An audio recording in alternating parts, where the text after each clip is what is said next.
तमाम तारीफ, हर तरह की हम्दो सना, किबरियाई और बड़ाई लायक व ज़ेबा है सिर्फ एक अल्लाह तबारक व तआला वहदहु ला शरीक के लिए, जिसने इस पूरी कायनात को पैदा फरमाया और क़यामत तक आने वाले इंसानों की रहनुमाई के लिए मोहम्मद रसूलुल्लाह सल्लल्लाहु अलैहि वसल्लम पर अपना कलाम नाजिल फरमाया।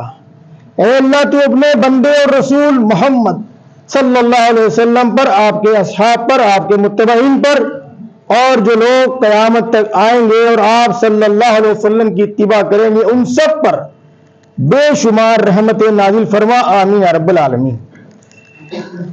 बुजुर्गों, दोस्तों, भाइयों, 1447 हिजरी का ये 8वां महीना जिसका नाम शाबान है वो शुरू हो चुका है, जिसकी आज 3 तारीख है। इस महीने के इख्तिताम के बाद अल्लाह के फजल करम से हम लोग रमजान में दाखिल होंगे।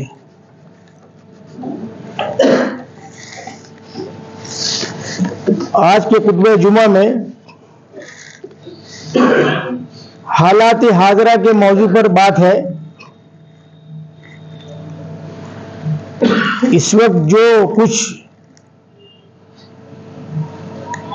सूरत हाल है, आपस में ना इत्तफाकी से मुराद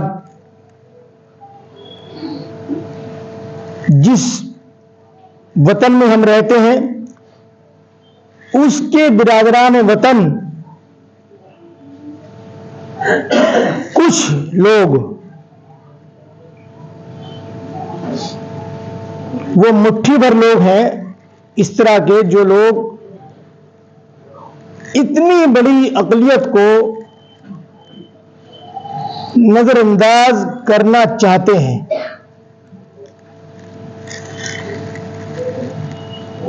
हमें ये पैगाम देना है आज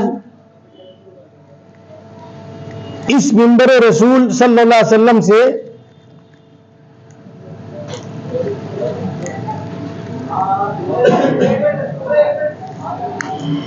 कि हिंदू,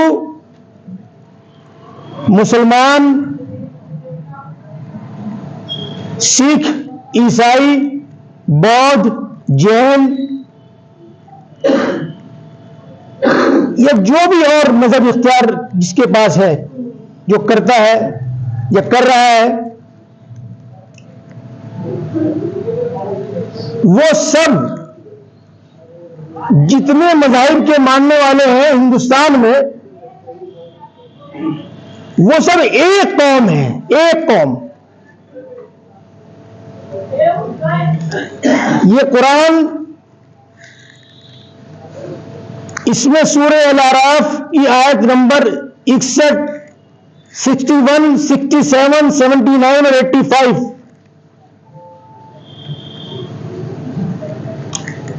इसमें नूह अलैहिस्सलाम ने जब मुखातिब किया अपने कौम को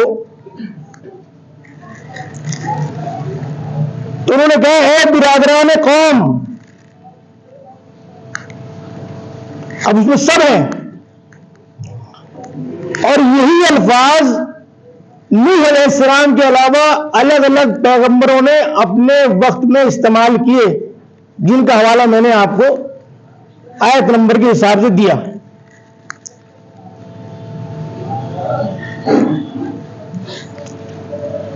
कि जब एक वतन में रहते हैं तो वो कोई भी मजहब इख्तियार कर रखा है उसने, उसके पास कोई सा भी दीन है,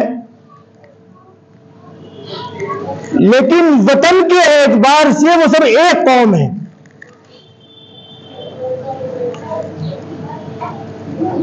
एक मिसाल उसकी यह है कि जो भी शख्स पासपोर्ट बनवाता है उसमें एक कॉलम होता है नेशनलिटी का, सिटीजन, नागरिकता क्या है आपकी। उसमें हिंदू हो, मुसलमान हो, सिख हो, ईसाई हो, जैन हो, पारसी हो, बौद्ध हो, कोई भी मुझसे ताल्लुक रखने वाला हो, वो लिखता है उसके अंदर इंडियन। तो जितने धर्म वाले हैं सब उसमें इंडियन लिख रहे हैं। उस डॉक्यूमेंट के हिसाब से भी सब के सब एक कौम,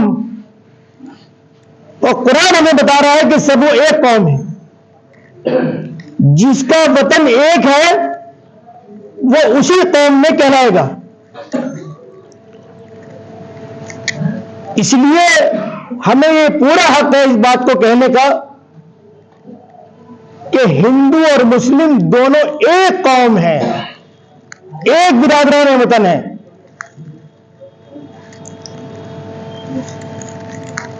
बहुत पहले एक इस्लामिक स्कॉलर ने अपनी डायरी में लिखा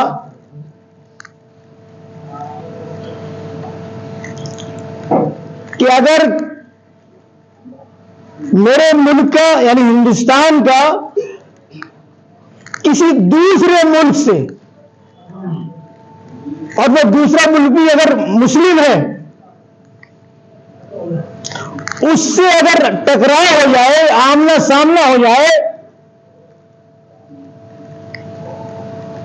तो मेरी दिली ख्वाहिश यह होगी कि मेरा वतन फतेहयाब हो, मेरा वतन जीते, मेरा देश जीते। जो बात उन्होंने बरसों पहले अपनी डायरी में लिखी थी, आज पूरी जिम्मेदारी से मैं ये बात कह सकता हूं कि हिंदुस्तान का हर मुस्लिम सिटीजन, ये उसके दिल की आवाज है।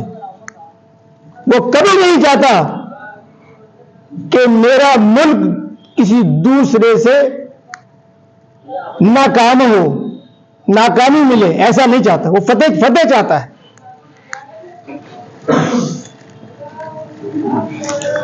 बहुत से लोग, उनको अपने बचपन की यादें, हिंदू मुस्लिम दोस्ती की जरूर याद होंगी, और उसकी सबसे बड़ी मिसाल एक दो बड़ी नदियां हिंदुस्तान की, गंगा और जमुना, उससे तशबीह दी जाती है, उससे मिसाल दी जाती है कि गंगा जमनी तहजीब, तो ये हमारे मुल्क की शान है, वकार है।